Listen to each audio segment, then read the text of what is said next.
Рисовать я начал только в 21 год. А до этого детство, как у всех, обычно. Ничем особенным я не увлекался. Лазил по гаражам, да по деревьям. Школу закончил и уже учился в колледже или в институте, я не помню. Зашел в магазин, где продавали живопись. И там одна работа Артура Муратова, художника омского. Вот он недавно умер. Мне понравилось, была очень живой и очень простой. Я подумал, я тоже так могу. И купил набор красочек маленький, начал рисовать.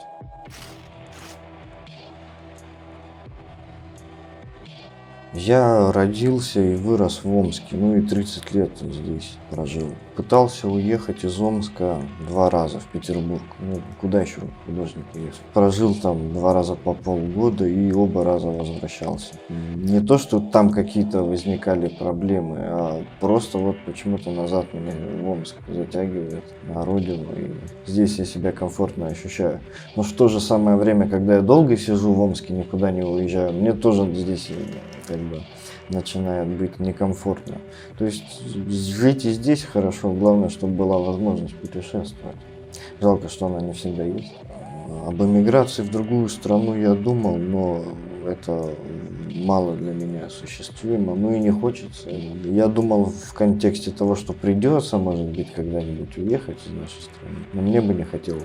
Я думаю, что за границей, конечно, мое творчество изменится. И мне не хочется, мне нравится наша страна, мне нравится отражать именно ее. Я надеюсь, что мне не придется уезжать.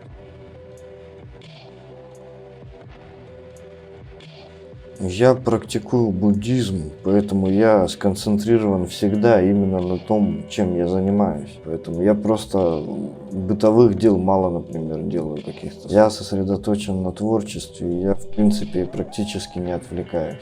Поэтому я всегда сконцентрирован. То есть вся моя жизнь творчество. Я всегда думаю о творчестве. Если я что-то смотрю в интернете, чтобы там отдохнуть, это все равно какое-то искусство.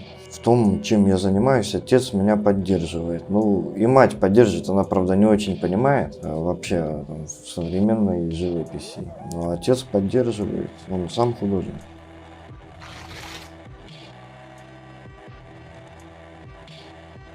Время от времени у меня бывает депрессия, и вот тогда я ничего не могу делать, прямо ничего, руки не поднимаются. Пребывание в психиатрической больнице, в принципе, ничему хорошему не научило. Единственное, что выписали какие-то колеса, которые я могу теперь пить, когда чувствую, что мне плохо. Ну, у меня в основном это депрессии просто какие-то черные. Но само пребывание там 30-дневное, это абсолютно ненужная какая-то вещь. Там, жрать капусту, ходить как в детском саду там на обед.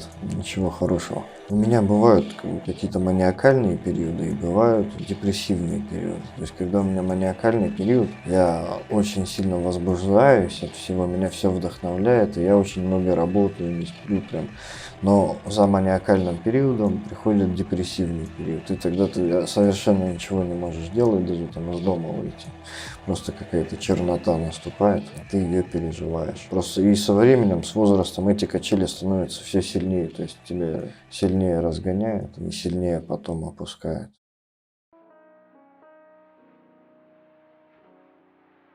Меня воспитали, что я православный, то есть, ну не то, что мне там про Бога дома рассказывали, ничего такого, просто говорили, ну ты православный, вот наша вера там, на Пасху яйца красили, это весело. И в детстве мне это было интересно, про это столько говорят, то есть и я читал какие-то книжки, детские Библии были у меня, комиксы какие-то про Христа. Христианством я в детстве интересовался, но чем больше я читал, тем больше я понимал, что никакой логики нет и одна несправедливость даже со стороны Бога.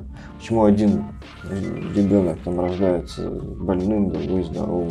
Почему один в богатой семье, другой в бедной семье? Это все несправедливость. А буддизм все объясняет. Есть карма, то есть она из жизни в жизнь идет. И именно ей обусловлено, в каком теле ты родишься, в какой семье. Ну, то есть вообще вся твоя жизнь. Ты же ее сам создаешь, а потом она тебя создает.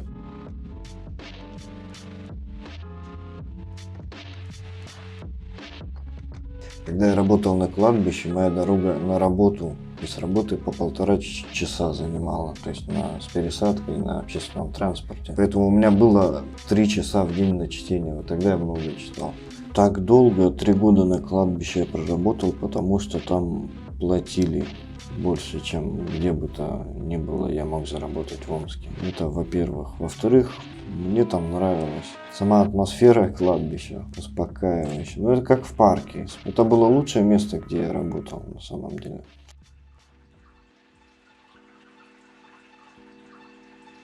Прекращать заниматься искусством я не думал даже, ибо я не знаю, чем еще я могу заниматься. То есть это единственное, что мне нравится делать.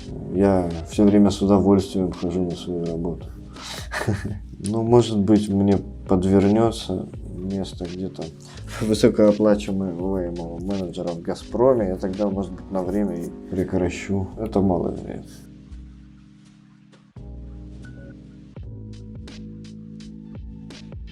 Для меня татуировки это как магнитики на холодильник. У меня их много, они маленькие, но все разные, сделаны разными людьми, по разным эскизам, в разные периоды жизни. То есть я так коллекционирую. Иногда я даже прихожу к мастеру и не знаю, что я буду делать, мы там на ходу сочиняем. Но мне нравятся именно ЧБ татуировки. Мне кажется, что это эстетично.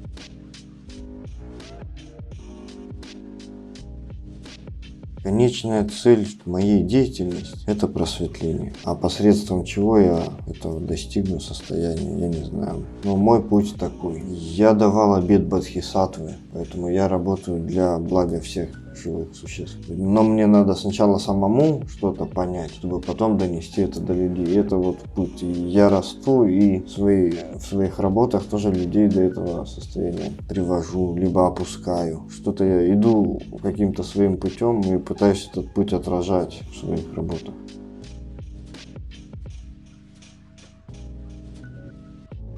На смерть я стараюсь смотреть с позиции буддизма, но не всегда получается. Никто не совершенен. Но на самом деле смерть меня пугает. И с каждым днем рождения она пугает все сильнее. Но когда получается смотреть на это с позиции буддизма, то все не так плохо. Мы переродимся. Тем более у меня есть пхова, практика осознанного умирания. Когда ты медитируешь какое-то количество дней, там 5-7, целыми днями, одну секретную практику тибетскую, у тебя появляется на макушке дырочка в черепе. Тибетцы туда вставляют соломинку. И считается, что после твоей смерти твоя жизненная энергия выйдет не через другие отверстия в теле, а именно через вот это отверстие в темечке, и ты попадешь. Этот мир называется Девачен. Это такой искусственно созданный рай для буддистов. То есть туда попадают те, кто проходит практику пховы.